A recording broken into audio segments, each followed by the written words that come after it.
É possível propriedade privada sem Estado?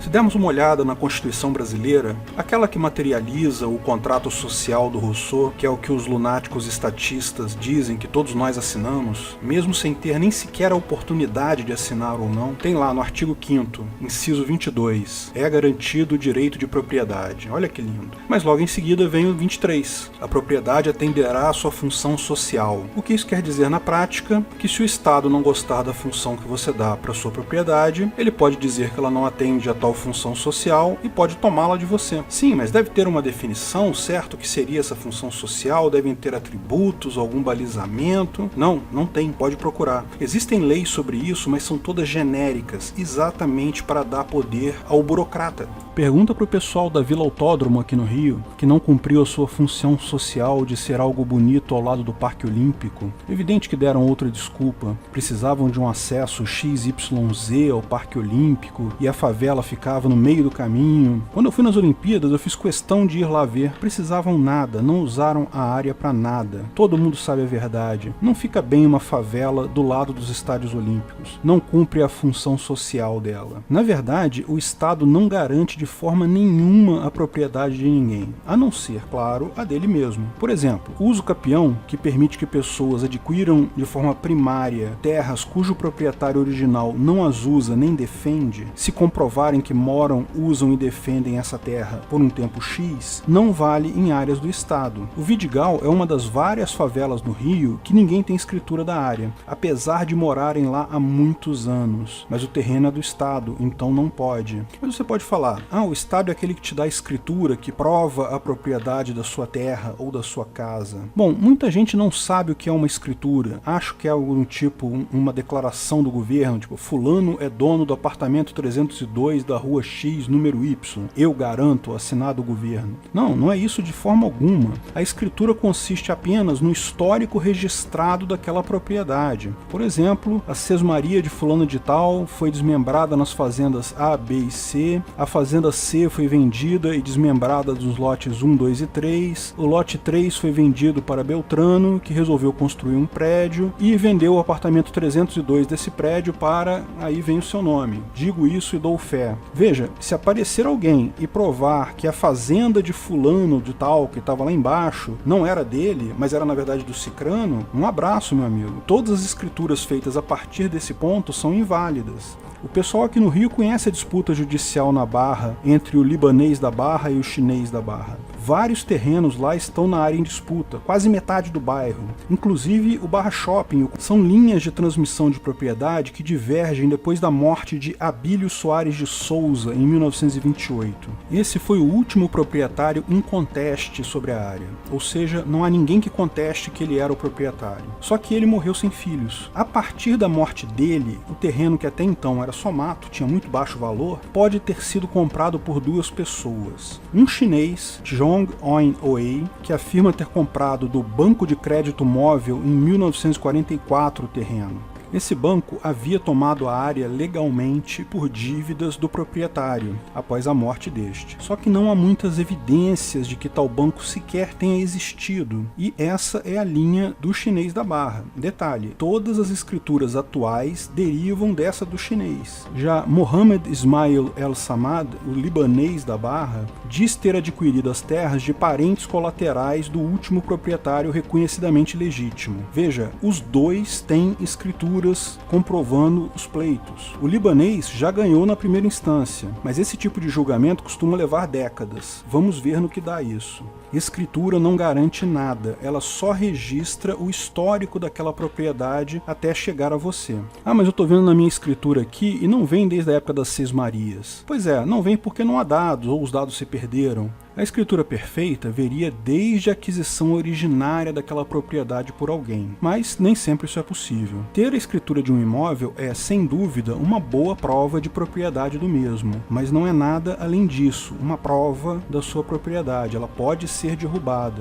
E deve-se notar também que não há qualquer dificuldade em fazer esse tipo de registro de forma muito mais segura hoje em dia, usando uma cadeia de blockchain. Além de ser um registro muito mais confiável e de difícil perda, ficaria muito mais acessível, todos poderiam comprovar e verificar com tranquilidade a veracidade da informação. O blockchain também é independente do governo, o que significa que o governo não tem controle sobre ele. Então, se propriedade é algo que o governo não garante de fato e, ao contrário, pode até tirar de você ao bel prazer dele, como achar que o governo que garante a propriedade? Não faz absolutamente nenhum sentido isso. Mas vamos entender um pouco mais o que é a propriedade sem o Estado. Estatistas adoram dizer que não há propriedade sem o Estado porque o Estado que definiu o termo propriedade privada na legislação. O que é uma piada similar àquela que diz que imposto não é roubo porque o Estado definiu roubo de forma diferente na legislação.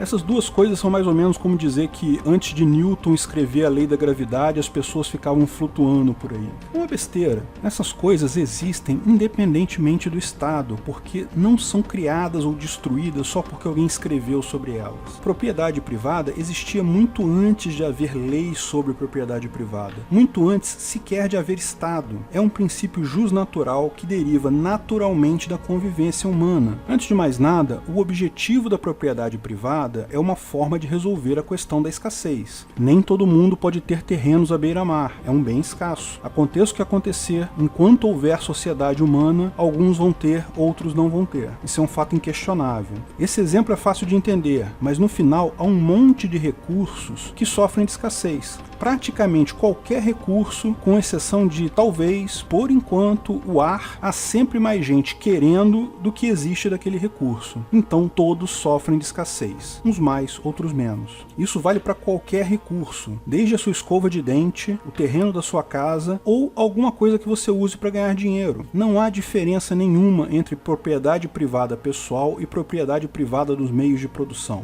Com exceção, talvez, da inveja que alguns sentem dessa última, como eu expliquei no vídeo Meritocracia Existe. As sociedades se organizam naturalmente para resolver o problema da escassez de duas formas lógicas. De fato, só há essas duas formas, nenhuma outra. Ou se define via propriedade privada, ou se define via governo. Imagina uma sociedade comunista. Como se define quem tem casa de frente para a praia? Lógico, o pessoal do partidão ganha casa, né? A nomenclatura só que tinha casa em Sochi. Olha lá na ilha do Fidel Castro, que tem uma ilha dentro da ilha que é só do Fidel. No final, só há essas duas formas de resolver o problema da escassez. Ou uma hierarquia, um governo, uma assembleia de pessoas decide com quem fica o terreno, ou se usa o conceito jusnatural de propriedade privada. Entenda mais sobre essa diferença no vídeo Quem Inventou o Anarcocapitalismo. Se você tem um governo, a propriedade privada não é sequer necessária, porque, no final das contas, sempre vai ser o governo quem vai decidir quem é o dono da coisa. Como explicamos no início do vídeo, se ele quiser, ele tira de você. Propriedade privada estatal é só um truquezinho de marketing que o governo usa para você não perceber o quanto está sendo escravizado por ele.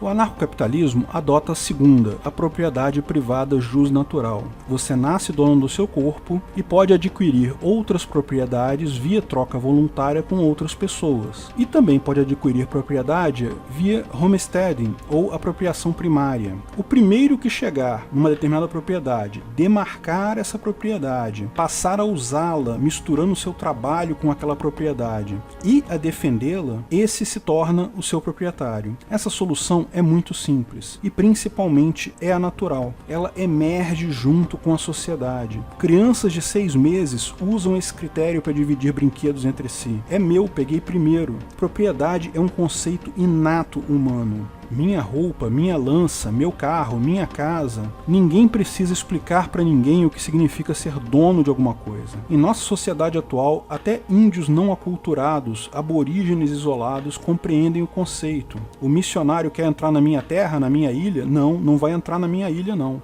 Eu aposto que os neandertais que viviam na caverna, cada família tinha, sei lá, um canto da caverna que era deles. E quem garante a sua propriedade contra alguém que a invada? Veja, qualquer aquisição ilegítima com o uso da força, ameaça de violência, fraude ou mera invasão pode ser contestada num tribunal privado. A pessoa invadiu um terreno seu e agora alega que o usa, delimita e defende. Você também alega que o usa, delimita e defende até ter sido invadido. Cada um vai apresentar a suas provas em um tribunal privado e esse vai decidir a causa. Quem tem o melhor título de propriedade no caso? Você adquiriu aquele bem através de uma troca voluntária? Pode mostrar documentos que comprovem isso? Pode mostrar o registro da transação no blockchain? Pode chamar o dono anterior da propriedade que te vendeu? Outras pessoas do seu grupo, seus vizinhos, podem confirmar que aquele objeto é seu? Se não há contestação à propriedade em um tribunal privado, presume-se que a propriedade atual é legítima. Quem está numa propriedade, a usa, delimita e defende é o proprietário. Se há contestação, o tribunal vai avaliar as provas apresentadas por cada parte e vai dar a sentença. O tribunal privado precisa ser absolutamente neutro, porque como explicamos no vídeo qual o limite da justiça privada, o mercado garante que tribunais tendenciosos vão falir.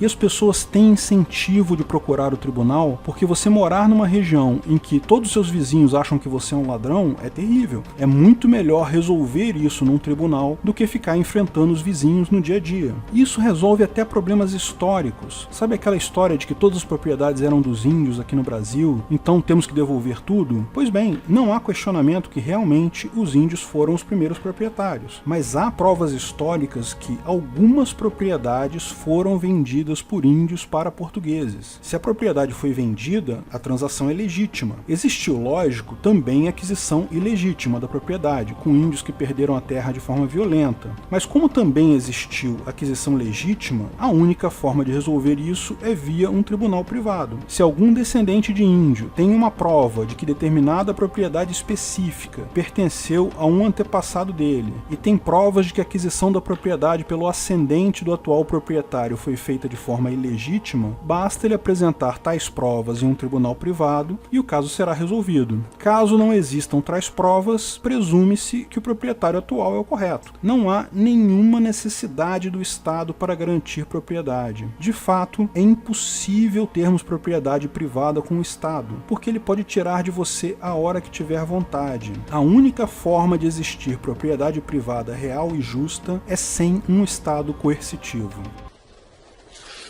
Se você gostou do vídeo, não esqueça de curtir e compartilhar. Comente abaixo se tiver qualquer dúvida ou se quiser sugerir novos temas. Se inscreva no canal e clique no sininho para ser avisado de novos vídeos.